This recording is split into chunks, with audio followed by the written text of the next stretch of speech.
¿Cómo les va? Muy buenas tardes, bienvenidos a todos. Aquí damos comienzo a una edición especial de Visión 7 Central en un horario especial porque hoy en día en Democracia y Libertad, pero con un claro sesgo opositor, se está realizando la Marcha del Silencio a un mes de la muerte, aún con causas no aclaradas del fiscal Nisman. ¿Cómo está, Fernando? Buenas tardes. Hola, Cecilia, ¿qué tal? Buenas tardes. Sí, claro que esta edición especial va a tener móviles en vivo para reflejar lo que está sucediendo, que es la Marcha del Silencio, encabezada por algunos fiscales, que lleva adelante por la Avenida de Mayo y está en este momento llegando a Plaza de Mayo. Vamos a contactarnos con el primero de ellos. Así es, Alejandra Corrales. En este momento tengo entendido que la marcha está llegando a la Procuración. A ver, contanos. Así es, Cecilia, Fernando, muy buenas tardes, porque entre aplausos y el grito de ¡Vamos Argentina! Avanza la columna principal por la Avenida de Mayo. Acabamos de pasar recién en la calle Chacabuco. No sé si ustedes pueden escuchar toda esta gente cantando y gritando, porque se aproxima la columna principal. Hay un cordón de seguridad de personal de judiciales también y dos vehículos que acompañan esta marcha adelante de todo. Ya está todo dispuesto cerca de la Plaza de Mayo para que se realice un minuto de silencio ahí frente a la UFI AMIA y después se desconcentre toda esta marcha. En la primera fila están Sandra Arroyo Salgado, la mamá del fiscal Nisman, Sara Garfungel, la hija mayor y también los fiscales que convocaron a esta marcha. Estamos hablando de Marijuán, Raúl Ple, Ricardo Sanz y José María Campagnoli, entre otros. También lo que podemos ver es mucha cantidad de políticos que pasaron anteriormente.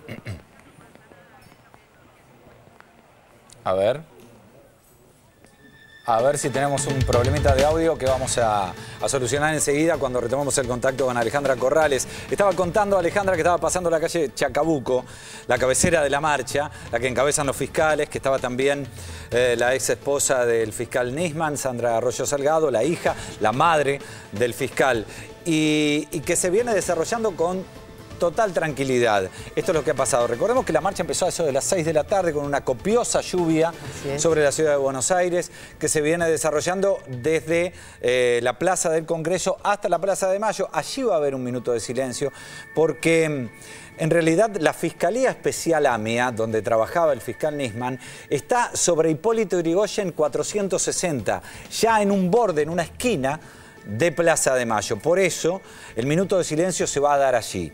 Cuando pasaban por la Procuración que comanda el Ministerio Público Gils Carbó, también en algún momento estábamos todos expectantes porque así se desarrollaba la cabecera de la marcha de fiscales que abiertamente durante todo este tiempo viene refiriéndose de una postura muy crítica para con Gils Carbó, la titular del Ministerio Público Fiscal. Pero aparentemente todo se desarrolló normalmente, no ha pasado absolutamente nada. Sí vemos mucha gente, muchos paraguas y indudablemente que gran parte... bueno, ahí cambiamos la imagen, ahí estamos viendo la pirámide de Mayo, también bastante rodeada. Vos decías, Fernando, que no pasó nada, porque recordemos que para esta movilización se previó la asignación de agentes de la Policía Federal, también de la Metropolitana, de Gendarmería y de Prefectura. En total se calculan unos 450 efectivos, son los que están afectados a esta jornada. Tienen un centro de imágenes en las que participan justamente todos ellos. Hay que decir que la marcha es absolutamente pacífica, que no ha habido ningún incidente, que a pesar de la lluvia la gente con sus paraguas ha asistido y que por lo que vemos es una cantidad importante, número de gente que mañana será tema de debate, depende del diario que uno lea. Vos sabés que hasta el momento, y luego lo vamos a hablar con una serie de invitados que tendremos aquí, hasta el momento no se han conocido declaraciones concretas, declaraciones de los participantes en especial de esta marcha, políticos que están, hemos visto a Mauricio Macri allí presente, que está caminando, hemos visto a los fiscales que están caminando, pero sí se ha escuchado por distintos medios de comunicación la opinión de la gente, del ciudadano común, por qué viene. Algunas expresiones son más políticas que otras, indudablemente, y algunas expresiones están más remitidas a lo que es por la memoria del fiscal que perdió la vida. ¿no? Lo vamos a incorporar a Luis Brustein. Luis, buenas tardes. Sí, ¿Por qué te buenas tardes, parece ¿qué que la tal? gente fue? Bueno, los motivos yo creo que son variados, porque lo que motiva a la gente para asistir a una marcha como esta puede ser desde la conmoción que sintió por la muerte del fiscal hasta una actitud más politizada, ¿no? Yo creo que esta es una marcha importante, es una marcha que se puede comparar con otras que hizo la oposición, como algún cacerolazo o como algunas de las marchas que se hicieron desde la 125, pero que más allá de lo que digan los que la convocaron, sigue siendo una marcha de la oposición. ¿Por qué? Porque los fiscales, como estabas diciendo recién, que la convocaron, es el núcleo de fiscales que está jugando una disputa interna de poder dentro con la Procuradora General Alejandra Gils-Carbó, y es interesante que se haya hecho esta convocatoria porque cada quien en esta situación, en esta democracia, tiene que dejar de hablar como si fuera, como si representara a todo el mundo. Los fiscales que están en esta postura son los que han convocado, que son estos 8 o 9 fiscales, y ha habido muchísimos fiscales que sacaron declaraciones. Hubo una declaración que firmaron más de 70 fiscales que no estaban de acuerdo en participar en esta convocatoria. Entonces yo creo que es importante este sentido. Hay una marcha de la oposición importante que no representa a toda la ciudadanía, como tampoco representan a toda la ciudadanía las marchas que haga el kirchnerismo o el oficialismo. Claro. Son expresiones diferentes de la sociedad. Y en el sentido de cuando se habla de la justicia como un término tan abstracto, tan inalcanzable, tan etéreo, bueno, la justicia está formada por fiscales, por jueces que tienen posiciones políticas, que tienen pensamiento, y en este caso esta convocatoria tiene la virtud de poner de manifiesto que los que participan en estas posiciones es un grupito, es un grupo que es el que en este momento encabeza esta marcha. Luis, déjame preguntarte, lo que se ha escuchado, y vuelvo a retomar la expresión de la gente que convoca. Recordemos que la marcha se hace en la ciudad de Buenos Aires, con un corte electoral netamente opositor al gobierno nacional. Este es el marco también de la marcha de los que convocan y la gente que va. Digo, en este marco, cuando se habla, llama mucho la atención, Luis, que la gente señala: vengo para reivindicar al fiscal que mataron. Ese preconcepto de que fue un asesinato. Digo, lo vengo escuchando durante toda la tarde, cada vez que los distintos canales de noticias, particularmente que le hacen nota a la gente, ¿no? Los canales que han estado 24 horas, durante la tarde, le preguntan lo que se repite de la gente: vengo para el fiscal que mataron. Como ese preconcepto por parte de la gente que marcha, que esto fue un asesinato. Digo, algo está en discusión todavía, ¿no? Y es que al contrario, que las pericias dicen otra cosa, pero bueno. Sí. Digo, ¿eso está instalado, inyectado, motorizado? No, es una vulgarización que hace el ciudadano común de lo que lee en los medios. Para los medios que interesados en convocar a esta marcha, querían descartar de plano cualquier posibilidad de suicidio, porque es mucho más difícil convocarla en ese sentido. Claro. Y estaban más interesados en instalar la hipótesis del homicidio. Ahora, la pericia física, las pruebas físicas darían la impresión de que se inclinan más hacia la hipótesis de un suicidio. Pero el contexto político en que se da la muerte del fiscal, el hecho de que sea un fiscal, genera, o sea, ese contexto político genera más, inclina más la hipótesis de una muerte política. Ahora enseguida vamos a desarrollar, pero en títulos les quiero dar alguna información que tiene que ver con lo ocurrido en la tarde de hoy. Declaró el espía Estiuso, no se va a dar a conocer el contenido de su testimonio, tampoco se conocerá el resultado de las pericias toxicológicas, que también ya se han dado a conocer, digamos, la Fiscalía ya sabe de qué se trata, pero públicamente no las va a hacer, no las va a dar a conocer por ahora, y aunque ya están en poder de la Fiscalía, también queda pendiente un estudio para saber el resultado del otro examen, que es el histopatológico. patológico. Así que de estos temas, en un ratito nada más, por supuesto, vamos a tener un desarrollo, pero son informaciones o títulos que a esta hora es importante dar a conocer en relación a la causa concretamente. Allí estamos viendo justamente las imágenes de la marcha del silencio. Está nuestra compañera Alejandra Corrales justamente en uno de los puestos y también Gastón Zulach en otro de los puestos. También contamos con invitados para realizar un análisis sobre lo que está ocurriendo. Le damos la bienvenida a Venus Muckler y al fiscal federal Alejandro Alagia. ¿Cómo le va? ¿Qué tal? Gracias. Gracias por estar esta tarde acá para analizar un poco lo que nos está ocurriendo, lo que está sucediendo y lo que a nivel social está sucediendo sobre Avenida de Mayo. Bueno, no sé, Alagia, ¿puede hacer una pequeña lectura de lo que ha sucedido, lo que ve? Sí, creo que hay un consenso general que en situaciones, coyunturas históricas de ampliación de derechos de todo tipo, económicos, sociales, políticos, jurídicos, esa situación moviliza poderosas fuerzas de resistencia y oposición a esos cambios. El Poder Judicial es un caso en donde esos cambios se producen más lentamente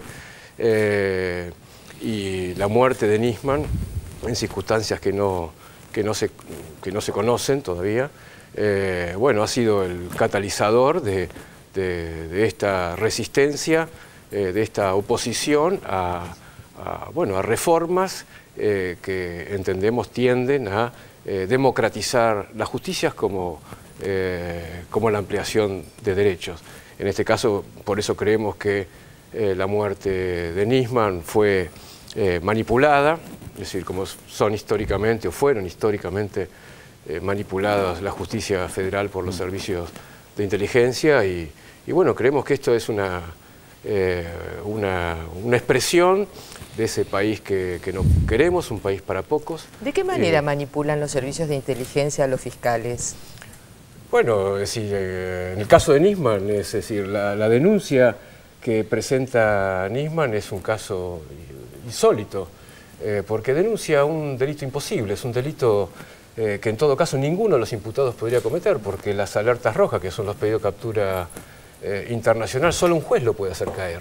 De modo que, bueno, en ese sentido, es decir, no lo podemos asegurar, pero interpretamos que, bueno, es decir, hasta se llega a pensar razonablemente que esa denuncia insólita, un acto desde el punto de vista jurídico loco, es un acto jurídico loco, bueno, no fue hecho por un fiscal, es la primera intención, es decir, impresión que se tiene respecto de ese documento. ¿Qué habría que hacer para que esto no ocurra más, para cambiar, para hacer una justicia nueva? Bueno, lo que se está intentando, esta marcha es creemos que es una marcha de resistencia a los cambios que desde hace tiempo, desde el cambio de la Corte, se vienen realizando en el Poder Judicial. Hay otros cambios que ya no en el contenido de las sentencias, pero sí institucionales. El Poder Judicial es el poder de los tres poderes de gobierno de un país, es el menos democrático de todo, cargos vitalicios, es decir, procedimientos inquisitivos, es decir, la sanción del nuevo Código Procesal Penal se pasó de la Edad Media al siglo XXI en un día. Todos esos es decir, transformaciones que se quieren, se intentan y en parte se realizan, bueno, han generado una fuerte resistencia de minorías muy poderosas, es decir, desde el punto de vista económico, cultural y jurídico. Todos estos cambios que usted estaba enumerando, los medios opositores en general los presentan como un intento del gobierno de controlar a la justicia, de intervención del Poder Ejecutivo sobre el Poder Judicial. Y por eso se habla de la defensa de la independencia del Poder Judicial. En realidad, Nisman no intervino nunca en este debate. Él estaba más que nada puesto en el tema de AMIA. Bueno, precisamente, es decir, la nueva reforma procesal, por ejemplo, para señalar un ejemplo, es decir, trabaja sobre la idea que un fiscal, es decir, que instruye, tiene que trabajar, colaborar con un fiscal que prepara el juicio. Es decir, este documento, insólito documento de la denuncia de un delito imposible, es decir, que no se puede cometer sin la participación del juez de la causa, del juez argentino, indica que, bueno, fallaron los viejos vicios judiciales, en el sentido de impedir que un documento así no sea controlado por el resto de la institución. Es decir, la institución del Ministerio Público es responsable también por lo que hacen sus fiscales, y eso tiene que ver también con los modelos normativos, es decir, con los cuales uno ejerce la profesión, en la medida en que esas normas, esos reglamentos por los cuales la profesión se normativiza, bueno, son de la Edad Media, bueno, eso... Es decir, la Inquisición se lleva muy bien con el secreto, es decir, con el trabajo de los servicios de inteligencia, con la manipulación. Bueno, eso queremos cambiar, y en parte creemos que las deudas históricas de la justicia, no solamente en este caso con la muerte del Nisman, que esperamos que rápidamente se esclarezca, sino con la deuda histórica por la causa AMIA, claro, el atentado a la Embajada de Israel. Tuvimos que esperar 30 años para hacer juicios en Argentina por los crímenes masivos y de masa y genocidio que se cometieron en el país. Esperemos que eso no ocurra con lo de Nisman. Y para eso necesitamos que esta reforma se consuma en la realidad. Ahora cuando entremos en el tema AMIA, vamos a hablar con Beinus, que es un especialista. Pero usted como fiscal federal, ¿cómo es el mundo del fiscal? ¿Cómo es el mundo del fiscal antes de la reforma del Código Procesal Penal? ¿Cómo es el mundo del fiscal? Cuéntele a la gente cómo es el mundo del fiscal que no puede investigar solo, que es lo que le da esta reforma del Código Procesal ahora. ¿Cómo es el mundo de convivir con la presión de los servicios de inteligencia, de los carpetazos, de la famosa, casa de brujas que hay entre los fiscales que trabajan en concordancia con los servicios de Comodoro Pi? Digo, cuénteme un poco ese mundo, usted como fiscal. Bueno, en primer lugar que es un trabajo como cualquier otro, pero es un trabajo dentro de un poder de gobierno, y dentro de un poder de gobierno muy poco democrático. Es decir, las reformas que se intentan, incluso, yo participo... ¿Poder de gobierno o poder del Estado? No, es un poder de gobierno. Poder del gobierno. Es decir, el gobierno de un país tiene 3 poderes. Claro, el gobierno son una no el poder ejecutivo. No, claro, es decir, ejercemos una función política. No el gobierno de turno. Una función política que está muy normativizada por la ley.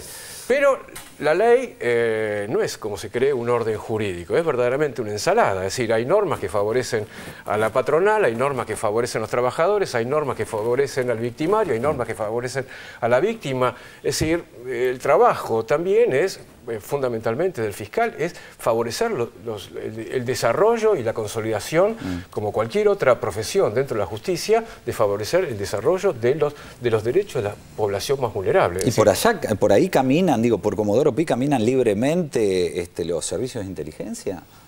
Bueno, uno no lo ve porque son espías. Claro. Bueno, pero la Secretaría de Espías existe y existió, ¿o no? Sí. Bueno, la denuncia de Nisman es tan insólita, disparatada, que se piensa que la escribió el Servicio de Inteligencia. Estiuso. Bueno, sí, puede ser Estiuso, tampoco importan los nombres. El Mossad, la CIA, lo que se está diciendo. Lo que quiero decir es que hay un modelo de trabajo profesional y de ética profesional que favorece la manipulación, es decir, la fiscalía como un feudo, el juzgado como un feudo, un pequeño señorío. Bueno, las reformas procesales que este gobierno encaró, que no es de este gobierno, son demandas históricas, con un amplio consenso universitario, incluso judicial, apuntan a hacer más clara, más transparente la investigación, el juicio oral y público. Es decir, elecciones de los fiscales, esto que no genera ninguna discusión. En otros países, la intervención del jurado siempre fueron escándalos en el Poder Judicial. Acá se frenó la democratización de la justicia, la ley. La ley bueno, sí, las 6 leyes. Las 6 leyes se frenaron. No fueron una, fueron 6, y la frena la Corte. Es decir, el trabajo, es decir, el Poder Judicial se mueve como las grandes piedras. Es decir, tardan miles de años para producir cambios. Nosotros esperamos queremos que estos cambios vivirlos. Lo que pasa es que a veces las sociedades también avanzan más rápidamente, por lo tanto se convierte en un esquema sumamente conservador y retrógrado, que es lo que está reclamando. Claro, tiene que ver con la discusión sobre la democratización. En la política, los cambios son, es decir, o pueden ocurrir en la vida de una persona porque los políticos, mal o bien, se someten democráticamente a elecciones, al examen público. Seguro. A los fiscales y a los defensores públicos, como los jueces no los conoce nadie, no los elige nadie, y tienen capacidad de vulnerar derechos, es decir, fundamentales de la población. De modo que, en ese caso, teniendo tanto poder, nosotros desde Justicia Legítima y distintas asociaciones, se enseña en la universidad que hace... Es decir, La demanda por democratizar la justicia es una enseñanza que se le explica a los chicos, a los pibes que recién entran a la facultad. Es decir, queremos que el Poder Judicial no sea un Poder Judicial de la clase media y la clase media alta. Claro. Es decir, queremos que sea la composición sociológica del Poder Judicial sea permeable a la mayoría de la población. Vamos a incorporar a Venus Mucker, es presidente del Consejo Continental de la Asociación Americana de Juristas. Gracias por haber venido aquí. ¿Cuál es su visión de la marcha? Bueno, yo creo que la marcha, por lo que pude ver hoy por la televisión antes de venir aquí, la consigna fundamental que había en los cartelitos, porque como no había banderas partidarias, etcétera, qué sé yo, era justicia. Esa es una demanda social a la que podemos prendernos todos. Todo el país reclama justicia. Ahora, ¿a quién se lo reclama y quiénes son los convocantes de la marcha? Me parece que es el centro del problema. Porque resulta que los convocantes de la marcha son los primeros, ¿no? Son 5 fiscales que a mí me gustaría hacer una auditoría en las respectivas fiscalías para ver cómo trabajan, ¿no? Ajá. Más allá de que tengo aquí un recorte de Clarín de 1996, sí. Que dice lo siguiente. A ver. Recorte Clarín para que se sepa al medio. El título dice: el fiscal Moldes no se hará cargo de la causa. El fiscal Moldes dice que ¿De no. qué año? 96. 31 de diciembre del 96. Sí. ¿No? Entonces, para ser sencillo, dice, el fiscal que proviene del círculo del ex ministro del Interior, José Luis Manzano, digamos la de Independencia, ¿no? Sí. Debía investigar, entre otros titulares del PAMI, la gestión de Matilde Menéndez, con quien tiempo atrás compartió la función pública en el gobierno, ¿no? ¿Y por qué? Dice que no tiene tiempo, esa causa es demasiado compleja para él, ¿no? Entonces dice, con el cargo vacante, el nombre que con más fuerza sonaba ayer en tribunales para investigar el PAMI era el de Ricardo Sáenz, uno de los 5, el vicepresidente de la Asociación de Magistrados y Funcionarios. Pero si los antecedentes de Moldes levantaron sospechas sobre su imparcialidad, también los de Sáenz vuelven sobre lo mismo. Quienes conocen su despacho aseguran que tiene una fotografía del presidente Menem, etcétera, pero más de una vez Sáenz se convirtió en el centro de escándalos judiciales.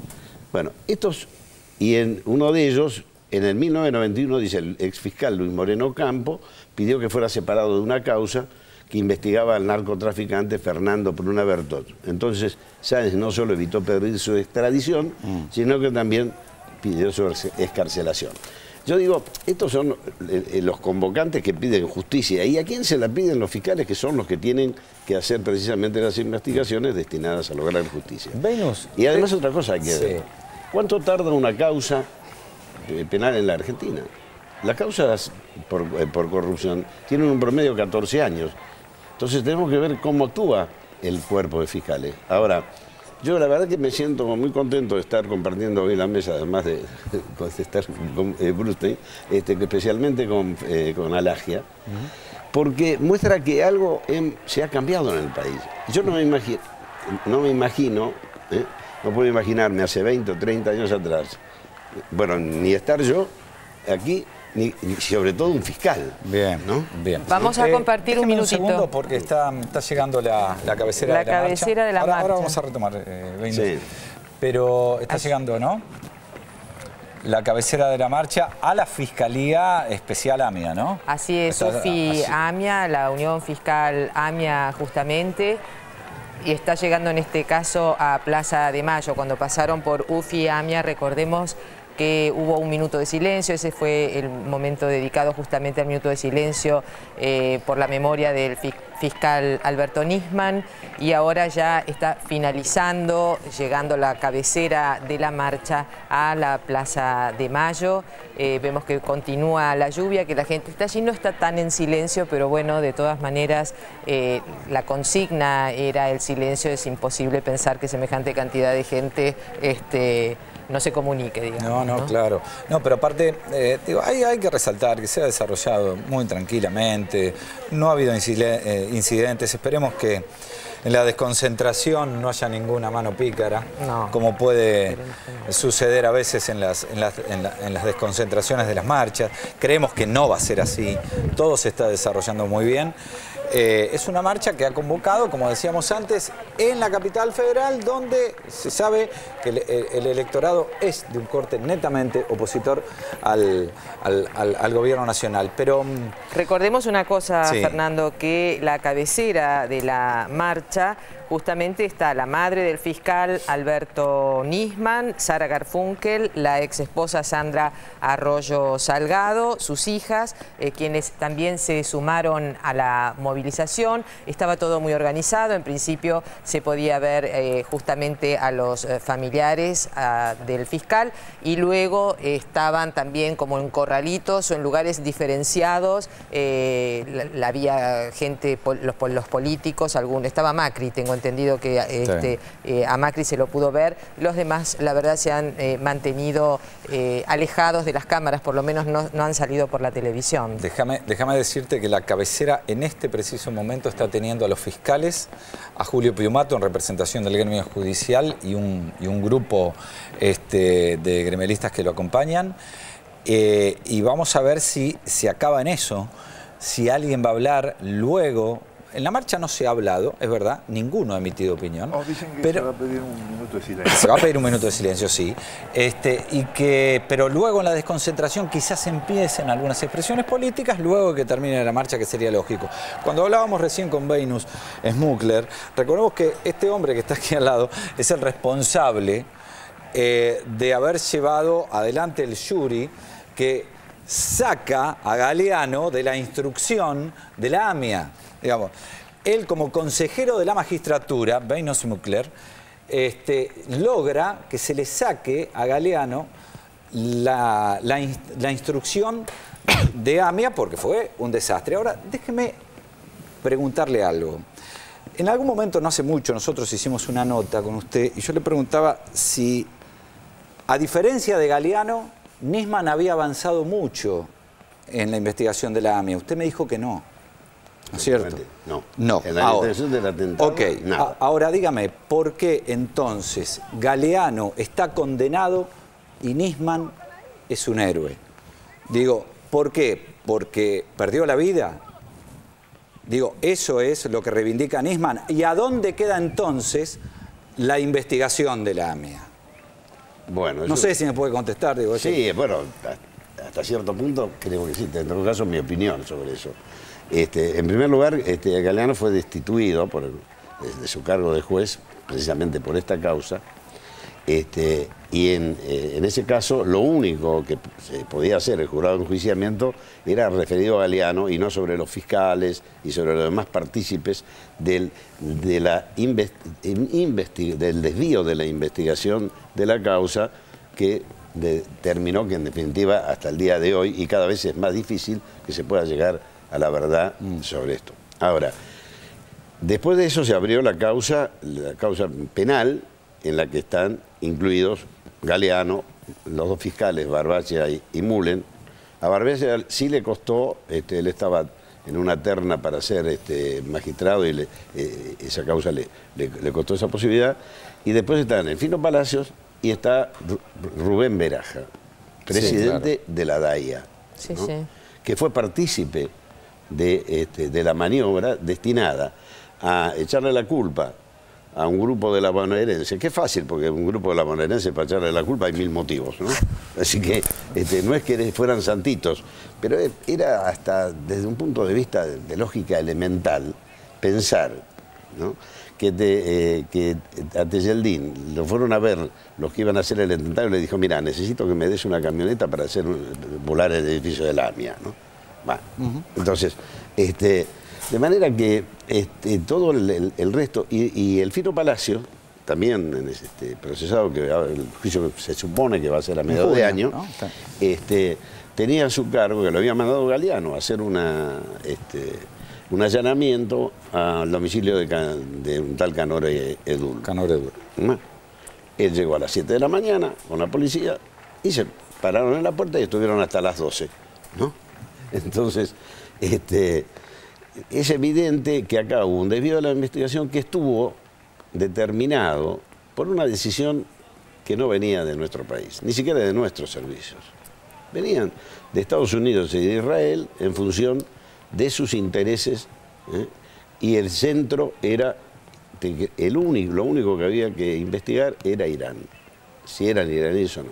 Entonces hubo cosas de un nivel que él como Aragia, como fiscal, sabe que eso no tiene el menor sustento. Encontraron un tipo en Alemania, viajaron a Alemania para interrogarlo, era un exiliado iraní que hacía 15 años que no estaba en Irán, y que dijo, dio la siguiente información: tal día, a tal hora, cuando él ya no estaba, hacía años que no estaba, se reunieron las máximas autoridades de Irán y decidieron el atentado. Ahora, esto como base de un juicio no tiene la menor sustancia. Y lo mismo pasa con esta denuncia de Nisman. Esta denuncia de Nisman ya lo explicó muy bien Alagia. Es penal, como delito es imposible, él lo sabe mucho más que yo, porque hay que penetrar en la mente, en la subjetividad de la Presidenta de la República y del Canciller, que es lo que ellos pensaban, en realidad no es lo que está en los documentos y lo que dice Interpol. Bueno, en principio está vinculado al memorándum, la denuncia, claro, tiene que ver con el famoso memorándum, con los legisladores, debería ser que también aprobaron claro, el habría memorándum, que procesar a todos. y con el tema de las alertas rojas, que también no es materia de debate, pues ya a esta altura del partido, hasta el propio, no sé, un titular de una agencia federal de inteligencia de los Estados Unidos. Titular de Interpol. De Interpol. No, que fue el secretario de Interpol y que dice que... 14 años, claro, titular de Interpol. Exactamente. Sí, además fue nunca hubo un pedido de que se bajaran las... no sé, de la CIA o del FBI. Noble, ¿de apellido? De apellido Exactamente. Noble. Bien.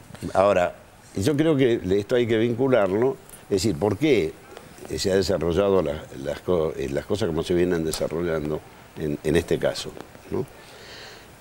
Porque hay toda una política de Estados Unidos en el orden continental. Por algo, al mismo tiempo que Nisman presenta la denuncia, el Washington Times dice, hay que castigar a la Argentina, aplicarle sanciones. No se puede permitir que tengan visa los funcionarios del gobierno argentino, ni lo de Brasil, ni lo de Venezuela, etc. Es decir, está claro que hay todo un manejo continental que no le perdonan al gobierno argentino, ni al de Venezuela, ni al de Brasil, etc., el desarrollo de los organismos de integración regional, que son los únicos que nos permiten tener una fuerza diferente en la arena internacional. Bueno, la CELAC y la UNASUR. De hecho, también ayer el canciller envió 2 cartas, una a los Estados Unidos y la otra a Israel, para pedirle a Obama que incorpore en sus comunicaciones, en sus conversaciones con Irán, justamente el tema del atentado a la AMIA. Contestaron que no, pero también pidieron que no conviertan el territorio argentino en un teatro de operaciones, de litigios ajenos, digamos, internacionales. Esto se podría enmarcar entonces en ese contexto, en un contexto internacional donde se está utilizando este país. Efectivamente, y yo creo que, bueno, me parece muy bien el pedido del canciller, sobre todo porque pone las cosas en un plano que hasta ahora no se había puesto, ¿no? Le da mayor claridad al tema. Ahora, no tengo ninguna expectativa de que eso implique que Estados Unidos deje de aplicar lo mismo que el canciller denuncia en la carta que manda, que en la Argentina no secuestra a nadie de afuera, que no hay tortura, etcétera. Todo eso es un claro mensaje de lo que sí sucede con la política habitual de Estados Unidos, porque no es de hoy, es permanente y no importa quién esté en el gobierno, si es republicano, demócrata, blanco o negro. Ahora, si la denuncia sobre el memorándum, desde el punto de vista judicial, no tiene ninguna posibilidad, ninguna razón, el objetivo era más mediático que político, porque esa es una denuncia que involucra a una presidenta, al canciller, y tuvo una trascendencia internacional muy fuerte, ¿no? Así es, digo, más que mediático, el objetivo es desestabilizar. Es evidente que esto persigue el objetivo de que Cristina Fernández de Kirchner no termine el mandato. Porque si no, o que en último de los casos, si no logran eso, debilitar la posibilidad de que el Frente para la Victoria pueda tener un éxito electoral en la próxima elección. Pero el de máxima es el otro. El máximo neutro. Ahora, yo creo que con la marcha hay que diferenciar por eso entre la gente que fue y los convocantes, y los objetivos de los convocantes. Claro, porque debe haber, la gente que fue, hubo de todo. No, porque debe haber gente que fue diciendo, bueno, hay que ver, claro, quién fue el asesino, porque además ya los medios han instalado... Acá tengo un director de medios que creo que no participa. Queda afuera, queda afuera. Bueno, pero lo decíamos antes, digo, cuando se escuchaban los testimonios, digo, había mucha gente que decía, vengo porque se asesinó a un fiscal. Claro. Digo, o sea, está el asesinato, esto se está investigando, pero indudablemente hay que decir, y usted lo señaló bien, hay gente que va de buena fe a la marcha. Sí, por supuesto. Porque se murió un fiscal que estaba investigando nada menos que a la presidenta de la Nación. Claro. Digo, porque este es el marco, este es el marco que se da. Y marchan genuinamente para que esto no vuelva a pasar. La pucha, nadie quiere que vuelva a pasar. Lógico. Que no vuelva a pasar. Y con todos los respetos para los familiares de Alberto Nisman, para la madre, para esas chiquitas de entre 7 y 15 años que perdieron a su papá, en situaciones que no tienen ni idea. Perdóname, Fernando, mira, ahí están justamente los fiscales en la plaza. Están en el camión, nos apuntaba recién Diego, de los judiciales en la plaza. Bueno, estamos compartiendo las imágenes ya de lo que es el final de esta marcha, justamente con la participación de los fiscales. Yo quería preguntarle a Lagia si la investigación es responsabilidad exclusiva de los fiscales. La investigación, digo, por la muerte de Nisman. Bueno, como en todo juicio, una parte de responsabilidad seguramente de los fiscales, pero bueno, hay un juez, existen otras partes, hay otras instituciones, otros tribunales que revisan, es decir, es una responsabilidad, así como el encubrimiento de la AMIA, la deuda que tiene el Poder Judicial, porque tiene razón Beinus cuando señala que hay razones legítimas para poner al Poder Judicial en deuda frente a la sociedad. Bueno, el caso de la AMIA, bueno, 20 años de impunidad y creemos que queremos que no ocurra lo mismo con la investigación de la muerte de Nisman, pero bueno, es decir, es un homenaje que se señala esta marcha como un homenaje. Tuvo diferentes contenidos, pero bueno, los protagonistas fiscales, es una marcha de los fiscales, así fue presentada. Sí. No, que quería nombrarlos, son José María Campagnoli, recordémoslo, Guillermo Marijuán, Carlos Rívolo, Carlos Stornelli, Marcelo Muñilla Lacasa y secretario general del Sindicato de Judiciales, Julio Piumato, son los fiscales que convocaron justamente a esta marcha de silencio que está ya en su último tramo y los podemos ver justamente a todos ellos en este momento arriba del camión de judiciales, allí en la Plaza de Mayo. Bueno, estos protagonistas... Te quería hacer una pregunta, una cosa que me quedó siempre como duda es cuando la presidenta Cristina Kirchner sacó los tuits, apenas se conoció la muerte del fiscal, el fiscal Ricardo Sanz salió a decir que era una forma de presionar o de inmiscuirse en la investigación. Ahora, convocar a esta marcha, en este caso un fiscal que es el jefe de la fiscal que lleva adelante la investigación, ¿no es una forma mucho más directa de intervenir y no de manera institucional? Sí, son presiones, pero son presiones que deben ser... La democracia, el sistema institucional las tiene que absorber o aprender a absorber este tipo de manifestaciones de minorías muy numerosas, es decir, en cantidad y en calidad de contenidos. Esa definición, ¿no? Minoría numerosa. Bueno, parece una contradicción, pero sí, son minorías numerosas que tienen... No es una contradicción. Es una digamos, son muy fuertes, es decir, porque la tradición oligárquica del Poder Judicial, los monopolios en la economía, que tiene un impacto en todo el derecho laboral, civil, comercial, etcétera, bueno, influye, es decir, las minorías poderosas tienen muchísima influencia en la sociedad, es decir, y la tradición y el fundamento antidemocrático del Poder Judicial, de la selección, del carácter vitalicio, del procedimiento secreto, inquisitivo, bueno, todo eso conspira para que la AMIA resuelva rápidamente la situación de los sospechosos, los imputados y una investigación pública y coherente. Es decir, es una deuda histórica del Poder Judicial, es decir, y se ha avanzado bastante. Creemos que esto es una manifestación importante, así como una manifestación de una minoría numerosa que quiere volver a un Poder Judicial de otra época, de una Argentina que ya no es ni quiere volver a ser, es decir, de un Poder Judicial cerrado, monopólico, oscuro, manipulado por poderes secretos. Bueno, eso lo queremos transformar, pero con el sentido de poder dar respuesta a los casos concretos de los derechos de la población más vulnerable. ¿Está sucediendo el minuto de silencio? Les pregunto a mis compañeros. No todavía. Bueno, quiero contarles que cuando eso ocurra, nosotros vamos a compartir con todos ustedes el minuto de silencio en memoria del fiscal Nisman. Esto que dice, perdón, esto que decía Alagia, a mí me parece que hay que entrar a discutir más a fondo, y en eso ustedes de los medios pueden jugar un papel muy importante, ¿no? Tenemos que entrar a discutir el tema del carácter vitalicio de los jueces. Porque en definitiva... Los fiscales, Venus, también son vitalicios, ¿no? Sí, pero los fiscales... Claro, ¿no? pero con una diferencia, de todos modos. No porque Alagia sea amigo, pero de todos modos es diferente. Porque la diferencia estriba en que los jueces dictan sentencia, los fiscales no. Entonces, eso es más grave. Pero esto no tiene nada que ver con la independencia, porque el argumento es que esto garantiza la independencia de los jueces. Lo que garantiza es tener un poder que sea una valla, un muro para cualquier proceso de transformación en serio de la sociedad y del país. Esta es la realidad.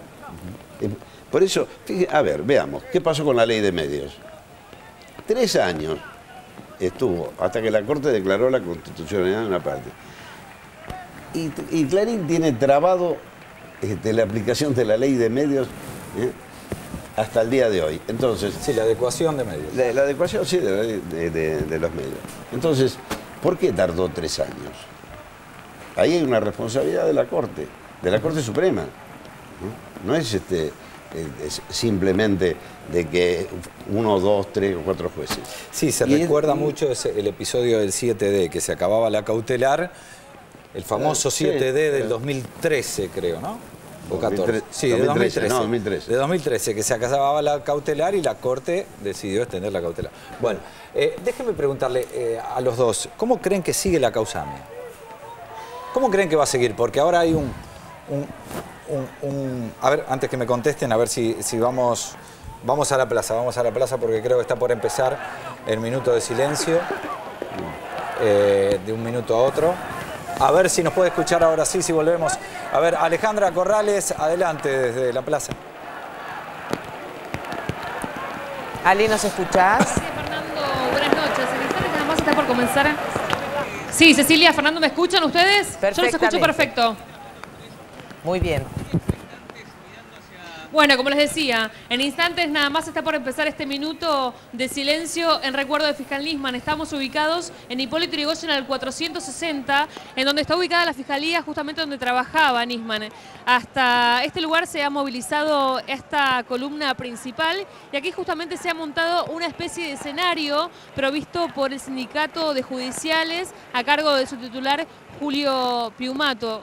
Mucha gente que está gritando justicia, muchas banderas de la República Argentina, a pesar de la lluvia, y se espera que cuando termine esta especie como de acto improvisado, donde se pedirá un minuto de silencio, se desconcentre de total manera como se han llegado hasta este lugar, de una manera totalmente pacífica. Si bien la consigna, repetimos, es totalmente de silencio, se espera la palabra seguramente de algún referente político en este lugar.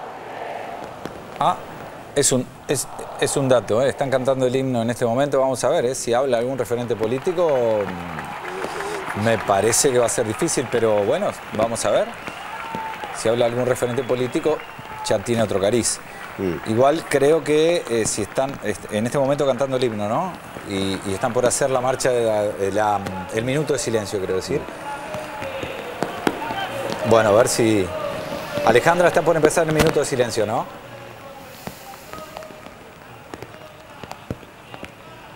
Bueno, que hay referentes políticos, los hay, ya lo hemos dicho. El presidente de la Unión Cívica Radical, Ernesto Sanz, había anunciado que marchaba justamente con los militantes radicales, los militantes del partido.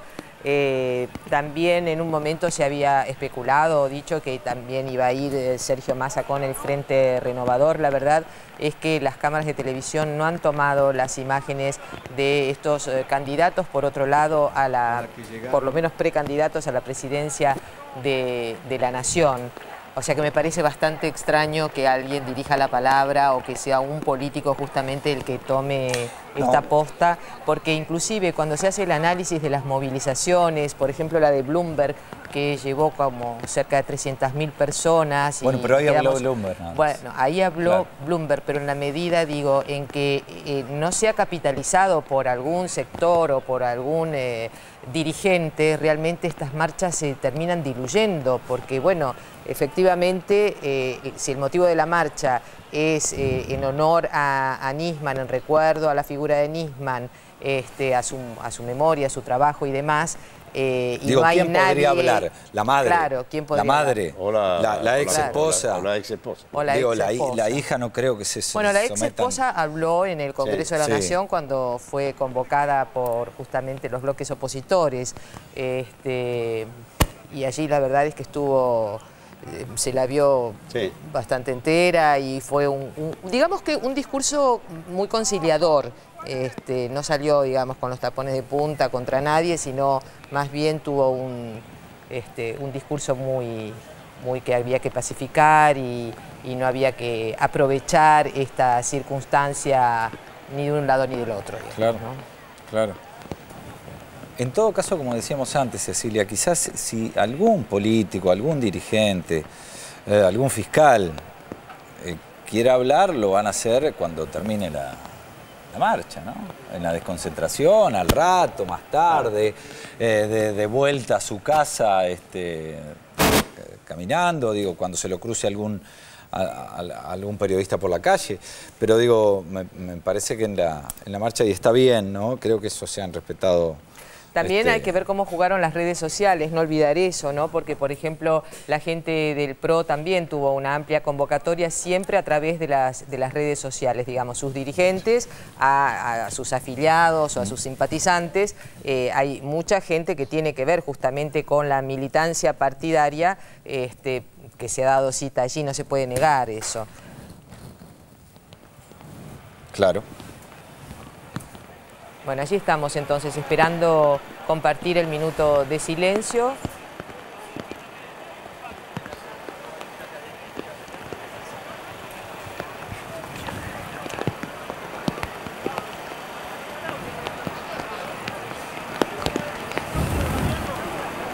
Qué gusto. Me parece que empieza de un momento a otro la desconcentración de la marcha. No hubo banderas políticas, no se ha visto. Un solo cartel vimos con la imagen de la Presidenta de la Nación. Y no, hasta el momento, tampoco hubo carteles ofensivos ni banderas políticas tampoco. Le vamos a dar la bienvenida, se acaba de incorporar a nuestra mesa Hernán Brienza, lo conocen bien, es periodista, es escritor. En un momento dijiste, Hernán, que el kirchnerismo también debía convocar o ser parte de esta marcha. ¿Después qué pasó? ¿Te arrepentiste? ¿Qué tal? Buenas noches. Hola. No, yo creo que el kirchnerismo debería haber sido parte de esta marcha si esta marcha no hubiera sido esta marcha. Es decir, creo que empezó a tomar un tono la convocatoria, que era una convocatoria más de oposición que de verdaderas consignas en búsqueda de... Es complicada la palabra justicia, ¿no? A mí me marea un poco la convocatoria, en este sentido, se pide justicia para lo que hasta ahora es un suicidio, ¿no? ¿Cómo sería dar justicia en un suicidio? Hay una contradicción que a mí, desde la racionalidad, me cuesta mucho saltar, lo digo con honestidad y sin ningún tipo de intencionalidad. Digo, yo hubiera esperado un poco más para hablar de justicia. Sí creo que esta convocatoria fue tomando un tono político con el correr de los días que hizo dificultosa la posibilidad de encuentro. entre distintos sectores de la sociedad en busca de una resolución de lo que es la muerte de Nisman, o de la averiguación de lo que es la muerte de Nisman. Te vieron un intento de debate que te dijeron de todo. Sí, me maltrataron mucho, pero te supiste defender muy bien en ese debate, la verdad. Pero a lo que voy es que nosotros escuchábamos testimonios cuando le ponen el micrófono a la gente que está justamente en este momento en la marcha, y todos los testimonios lo daban por asesinado. No había nadie que dudara de que no fue asesinado o que esto se trate de un suicidio. Eso es lo que se instala. No se permite, digamos, el tiempo necesario para que la investigación avance y de verdad se pueda saber qué es lo que pasó con él. Es que yo voy a ser muy cruel con lo que voy a decir, pero yo creo que si hay alguien que apretó el gatillo en términos simbólicos desde la muerte de Nisman en adelante, fue justamente el aparato opositor mediático. No, si hay algo que hizo que un caso que pueda ser suicidio, puede ser asesinato, se haya convertido en un homicidio, es justamente ese aparato político y mediático que se instaló después de la muerte del 18 de enero, porque eso constituyó un relato, más que un relato, una ficción. A mí nunca me gustó la palabra relato, no me parece acertada para ningún tipo de construcción política, pero me parece que instaló una ficción de que tiene que ser sí o sí un homicidio y no se puede escapar de esa lógica, porque si no uno queda anulado en la complicidad o en la estupidez. Y a mí me parece que es muy complejo y muy complicado pensar en esos términos un caso tan delicado como es la muerte del fiscal de la causa AMIA, ¿no? ¿Por qué te parece que hay una división tan absolutamente binaria en este momento en el país, tan blanco, negro, no hay matices, no hay colores, no hay grises, es River o Boca, vivo muerto, es muy impresionante esa división, que unos se la atribuyen a unos y los otros a los otros, digamos, ¿no? Por las dos partes. Sí, a riesgo de no caer simpático, creo que hay una lógica de amigo-enemigo en los dos sectores. Y creo que eso es quizás la clave del tiempo, de los tiempos, ¿no? de estos años. Yo creo que obviamente esa mirada de blanco y negro debe ser resuelta, pero creo que también la marcha de hoy refuerza esa cuestión, porque no permitió no permitió una lógica de encuentro, sino que, y creo que es el resultado de la mirada política sobre la marcha de hoy, que es que fueron los que estaban en contra del gobierno. Digo, no hubo un espacio no kirchnerista en esa marcha. Fue un espacio, me parece a mí, absolutamente anti-kirchnerista. Claro. Pero fue convocada de esa manera. Ni siquiera pudo dialogar con el no kirchnerismo. Porque si hubiera sido convocada, o con la no oposición, ¿no? Si hubiera sido convocada como una marcha en defensa de las instituciones frente a una agresión, como es la situación que se crea a partir de la muerte del fiscal Nisman, que se plantea como una situación muy violenta contra las instituciones democráticas. Pero en un año electoral me parece que eso no va a tener resolución a corto plazo. Claro. Digo, me parece como viene, ¿no? Como viene. Lo que dice Brienza, que por supuesto no está determinado que sea un homicidio. Yo, sin embargo, adhiero a la idea de que fue un homicidio. O fue un homicidio, o fue un suicidio inducido, o fue en todo caso el resultado de una situación que no podía soportar Nisman, si fue suicidio voluntario, digamos, ¿no? Sí. Además, también la que instaló primero la idea del homicidio fue la presidenta Cristina, que dijo que estaba, es decir, el primer día pensó el suicidio y después lo dijo. Y yo creo que sí, creo que es así. El tema es que no es si hubo o no un homicidio, en todo caso. Lo primero es determinarlo judicialmente, etcétera. Pero lo que hay que determinar es quién es responsable del homicidio. Y acá la campaña mediática lo ha instalado de tal manera que ya hizo responsable al gobierno del homicidio. Porque cuando sale la diputada Laura Alonso de declarar ante la fiscal Fein, ¿qué le dice a los medios? Le dice, lo último que me dijo Nisman fue La presidenta ordenó todo. Título de la prensa, la presidenta ordenó todo. ¿Qué es lo que interpreta el lector cuando ve el título? ¿Qué es lo que ordenó? La muerte de Nisman. Y este trabajo, esto es lo que ha instalado la idea de la responsabilidad del gobierno en la muerte de Nisman, cuando el principal perjudicado por la muerte de Nisman es el gobierno. Claro, por eso ¿para qué la marcha? Si el principal perjudicado es el gobierno. Ahora se habla, la oposición habla de la institucionalidad siempre, ¿no? Parecería que el gobierno viola la institucionalidad. Sí, pero a mí, ¿sabe qué imagen me da? Casi una síntesis infantil. La gente que cree que la presidenta es una especie de Calígula, que viste Calígula, que es el personaje de la historia, que hizo que su caballo fuera senador, que está con un botón rojo y dice, van y me lo matan. ¿Cómo es la cosa? ¿Cómo se puede suponer semejante cosa, quiero decir? Pero si usted lee los comentarios en las redes, es eso que usted está diciendo. Claro, sí, igual me parece que hay una pregunta que hay que hacerse, ¿no? Que es, ¿por qué hay gente que decide renunciar a su propia racionalidad y creer que la presidenta es capaz de hacer esa cosa cuando es absolutamente irracional? Y cualquier análisis que uno hace es el principal perjudicado es el gobierno, por lo tanto el gobierno no puede ser. Claro. Digamos. Entonces, pero la pregunta es, bueno, ¿por qué hay un gran sector de la población que está dispuesto a renunciar a su propia inteligencia para sostener un relato que a todas vistas es ficticio? ¿Podés respondernos la pregunta después de la pausa? Después de la pausa. No, ni antes ni después la puedo. Bueno, me parece que se llama diferencia ideológica. Enseguida volvemos.